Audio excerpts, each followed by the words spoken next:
对，从以前到现在，你都是这样，都是这样。夹起来啦！红豆紫米让大家吃完之后觉得欲言又止。A few moments later. 对，从以前到现在，你都是这样，都是这样。喜欢跟大家开玩笑。唔汤啦，唔汤啦，进来。看剧啊，看剧啊，滑手机啊，没有。我跟你讲，所以我都是拖到最后1秒钟我才上去我的床。就如果你说孤枕难眠，那我就会觉得枕头这样子，整个大床都只有自己享受，其实也蛮好的啊。可是倒是如果真的要论床伴的话，我就会很想念的是小狗，我的爱犬啊，很想。我有跟我身边人警告，我说我这个拍电影啊，拍1个月，我觉得如果真的压力很大很辛苦，我拍完就会养狗。两腿开吃。好，正前方麻烦认马指定的颜色就是红色。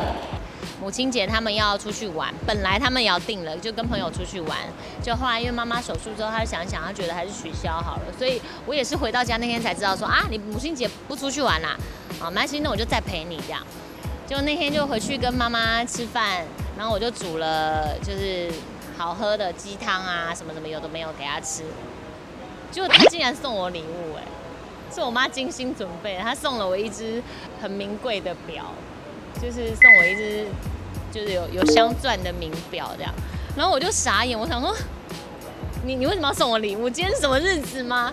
然后我妈就很可爱，而且我还没哭，她就先哭了，她就说没有啊，你是我的宝贝女儿，我任何日子都想要送你东西，没有一定要什么日子。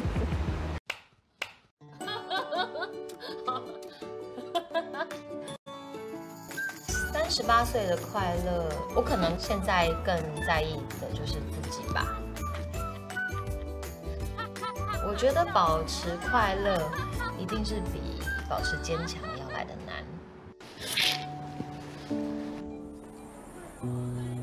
因为我今年受伤满10年了，我倒觉得好像没有必要在这件事情走出来，但是我只要学会与它共存就好。我会跟10年后的自己说。你真的太了不起了，能活得这么好，现在又这么的漂亮，你真是我的偶像。